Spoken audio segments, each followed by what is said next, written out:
Sidney mandou aqui, ó. Fala, Daniel Mastral, o Opa! Daniel Lopes. E, será que essa daí não é a última cartada do Trump? Última jogada? Deixou Moscou e Kiev lá no canto. Ninguém mais fala nada. Agora a atenção tá toda virada por Oriente Médio. Resolvendo o conflito lá. Pra onde é que ele vai partir, será? Pequim, Taiwan? Bom, sei lá. Legal. Se quiser participar, que nem eu já falei, quiser participar, tem o QR Code aí, tem o link aqui na descrição aí, é só mandar aí o teu Live Pix pra nós. E aí, ele tem razão? Cara, eu acho que ele tem razão. Por quê? Eu vou explicar uma análise geopolítica aqui. Vamos.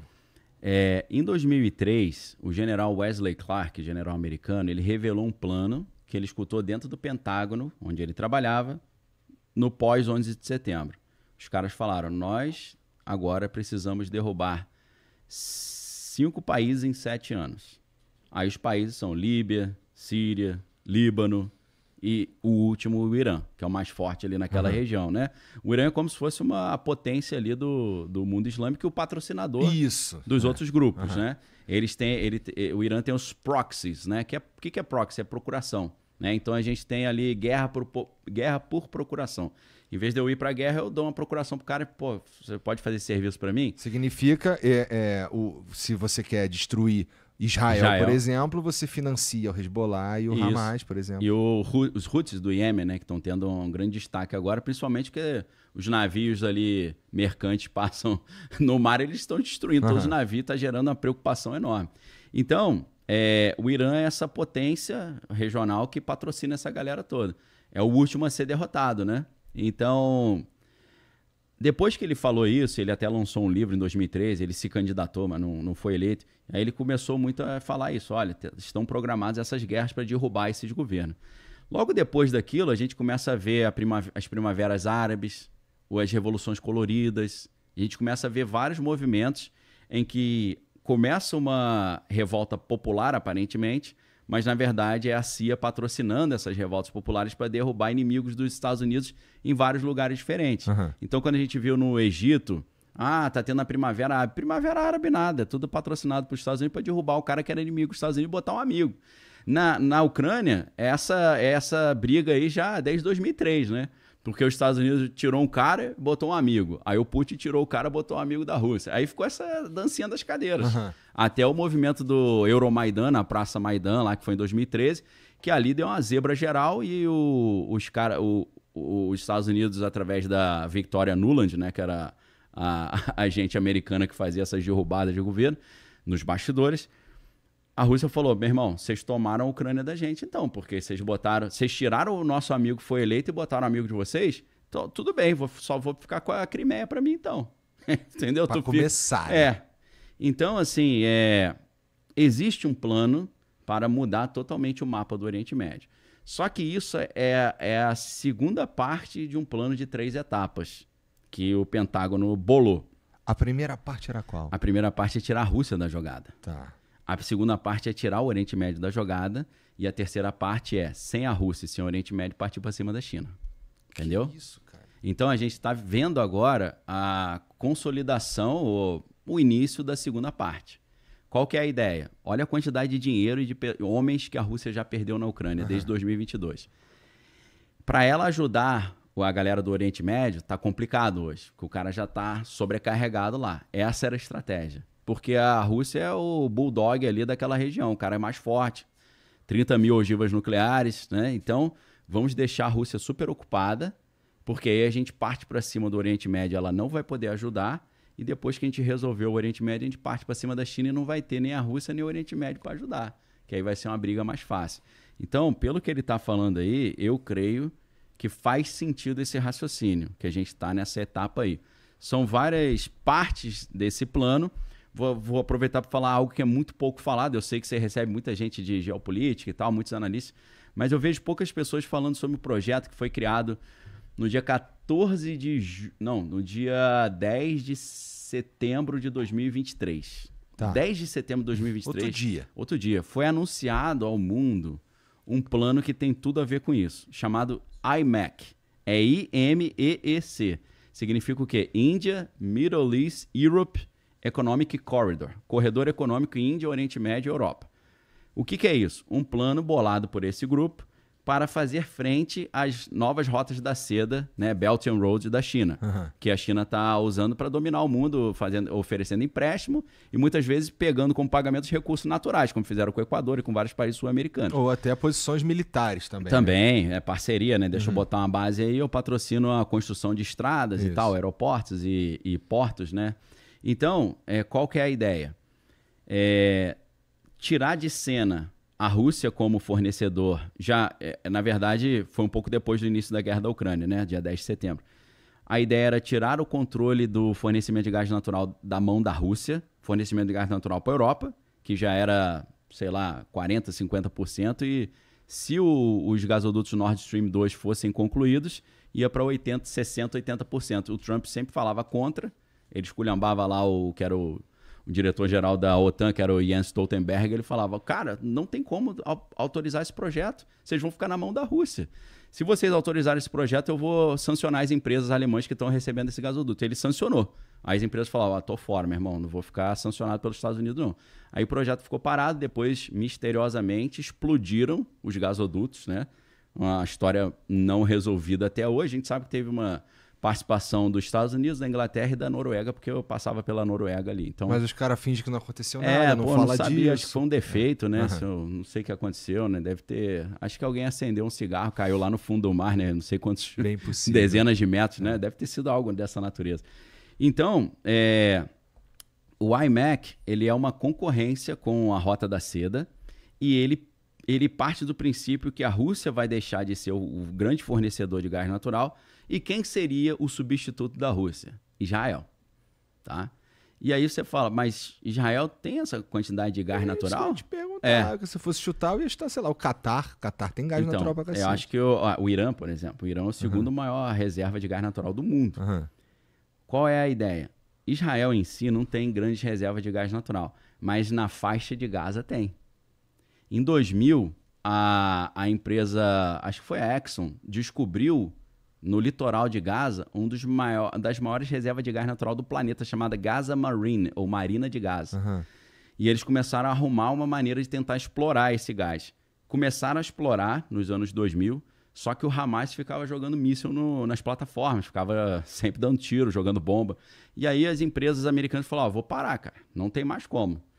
E aí, o que eles concluíram? Para a gente assumir o controle desse gás e substituirmos a Rússia para fornecer gás natural para a Europa, esse acordo foi feito dia 14 de julho de 2022, quando o ministro da Energia de Israel fez uma reunião com o ministro da Energia do Egito e com a Ursula von der Leyen, que é a presidente lá da União Europeia.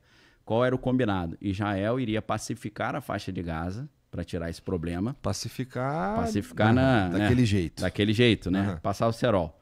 Pacificar a faixa de Gaza, entre aspas. Estou falando do discurso deles, né? Vamos pacificar, né? O Trump falando isso aqui vai virar uma Riviera francesa, coisa linda, né? Você olha e fala, esses caras são malucos, né? Não é possível. Aí, o gás seria extraído por Israel, mandado para o Egito para ser refinado, ia ser refinado no Egito e mandado de navio para a Europa. Esse que era o plano. Só que para isso precisava pacificar a faixa de Gaza. Esse projeto foi apresentado pelo Benjamin Netanyahu no dia 20 de setembro de 2023 na Casa Branca. E eu sei tudo que eles conversaram dentro da reunião lá, secretamente. Aí você fala, pô, Daniel, você é sinistro, hein? Daniel, tu tem um infiltrado lá, cara? Tu tá por dentro do Não, tem internet, pô. Tá no site da Casa Branca a transcrição da conversa inteira. Pô, então não era pra ser secreta, no fim das contas. Não, essa era a parte pública da conversa, e na parte pública já tá tudo que tá acontecendo hoje. Essa na parte pública já tava com essa merda toda aí. Se você botar WH, que é White House, Netanyahu, Biden e Mac, tu acha fácil esse negócio. Então, quando aconteceu o dia 7 de outubro lá, aquele ataque do Hamas contra Israel, eu já sabia o que estava em jogo ali. Então, o que aconteceu? No dia 20 de setembro, o negócio foi criado dia 10 de setembro. 10 dias depois, Benjamin Netanyahu pegou o aviãozinho dele e foi para os Estados Unidos para conversar com Biden. E a conversa, pela transcrição, é o seguinte, olha, temos que tirar o Irã de cena para a gente poder pacificar aquela região, para a gente montar um novo mapa do Oriente Médio, e o novo mapa do Oriente Médio vai ser debaixo do nosso comando. A gente tem que tirar o governo dos ayatolás lá do Irã, e a gente tem que restaurar a monarquia dos descendentes do Shah Reza Pahlavi, aquilo que depois fica conhecido como os acordos de Ciro, que vão expandir os acordos de Abraão. Então a gente precisa fazer essa reorganização do Oriente Médio, só que eu não consigo fazer sozinho, Biden. Se eu começar essa parada, tu me ajuda? Ao que tudo indica, parece que o Biden falou, vamos embora. Porque no dia 20 ele apresentou na Casa Branca para o Biden, e no dia 22 ele foi diante da ONU, da Assembleia Geral da ONU, e explanou esse plano para todo mundo. E o plano era exatamente isso, nós vamos refazer o mapa do Oriente Médio, a gente vai tirar todos esses governos extremistas aí para poder passar os gasodutos para sair lá na Europa. Nós vamos agora fornecer o gás para a Europa. Nossa, os sionistas devem ser malucos contigo, cara. Como assim? Ah, porque os caras lá que estão, os caras que defendem Israel, Sim. a unhas e dentes, e é doido que aqui no Brasil virou uma briga política, né? Virou. Os caras em geral, eles falam, não é nada disso não, a gente tá se defendendo e tudo mais. Mas também, né? Porque é o único país no mundo que é o único país judaico do mundo. Se você pegar, Israel é tipo o tamanho do Panamá, sei lá, o menor, né? O tamanho de alguns estados brasileiros, né? Acho que o tamanho do Rio de Janeiro, mais ou menos, que é um negócio mínimo. E você tem 22 nações muçulmanas. E tu tá bem no meio, Você né? só tem uma nação judaica. Você tá no meio. E todo mundo ali te jurou de morte. E falou que não vai sossegar enquanto não te eliminar completamente. Tem no estatuto dos caras. Então, faz sentido, né? Não é assim, eu acho que hoje eu vou pensar na minha sobrevivência. Não, se tu piscar o olho, você deixa de existir. Você, sua família inteira e teu povo inteiro. Principalmente se os caras tiverem bombas atômicas, né? Aí entra, até vou fazer um linkzinho aqui, entra a doutrina Sansão. O que é a doutrina Sansão? Que em hebraico é Beretat Shimshon, né? Tem gente que fala assim, Daniel, você é analista geopolítico, por acaso você estudou, quantos idiomas você fala? Cara, eu não falo muitos idiomas fluentemente não, mas eu estudei hebraico, eu me viro hebraico. Beleza? Só para começar, tá? Então, Beretat Shimshon é a operação Sansão, ou a doutrina Sansão, que é o seguinte, Sansão foi o cara, tu deve lembrar dessa história. Ele fortão, arrebentou com os filisteus, depois ele fez umas bobagens, aí Deus deixou Dalila passar o cerol nele no cabelo, e logo depois furaram os olhos dele e ficou cego. E aí o trabalho dele era ficar rodando o moinho, que era um trabalho do boi, ele fazia o trabalho do boi, né? E aí ele lá, pensando, acho que eu fiz besteira, se arrependendo, né? E aí a Bíblia fala que o cabelo dele voltou a crescer, né? Esse é um sinal, tipo, será que o poder dele pode voltar? E aí fizeram uma festa no palácio dos filisteus pra zombar do cara. Pra todo mundo ir pra lá. Esse aí que era o cara que arrebentava a gente, tá aí, ó. Virou nosso escravo. E aí ele falou, vou passar uma vergonha violenta aqui, já tô cego. Aí ele falou com Deus, não tem como dar aquela forcinha de novo não, que eu tinha antigamente. E aí Deus falou, vambora. Aí ele chegou pro cara que tava conduzindo ele, né? Falou, eu tô meio cansado, deixa eu só encostar aqui pra dar uma descansada. Ele encostou na coluna e abraçou a coluna, quebrou a coluna principal do palácio. Nesse único dia ele matou 3.000 pessoas, mais do que ele tinha matado na vida inteira, só que ele morreu junto. Então a doutrina Sansão é o seguinte, é parecido. Israel diz, nós temos bombas atômicas, nós somos pequenos, é uma guerra de 22 contra 1. Se eu sentir que tu vai me quebrar, eu vou ser quebrado, mas vai todo mundo pro buraco comigo, que eu vou jogar minha bomba atômica pra tudo quanto é lado. Então vai o Oriente Médio inteiro pra dentro. Essa é a pior fim possível. Sim. É claro que isso não é o objetivo a ser concretizado. Isso é uma doutrina de dissuasão. Dentro da geopolítica da relação internacional, a doutrina de dissuasão cara, quanto mais forte eu sou, mais prejuízo você vai ter se você brigar comigo. Então vamos fazer o seguinte, eu tô malhando aqui, eu tô tomando os anabolizantes para ficar grandão, não é porque eu quero te bater, é só para você não querer vir me bater, entendeu? Não é uma doutrina de ofensiva, é uma doutrina defensiva, né?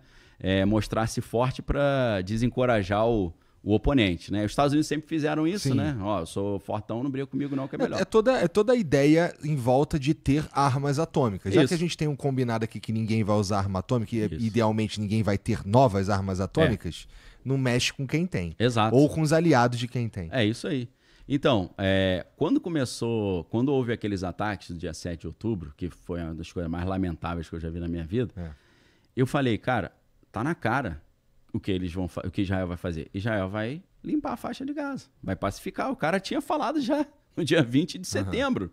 No mês seguinte acontece uma justificativa.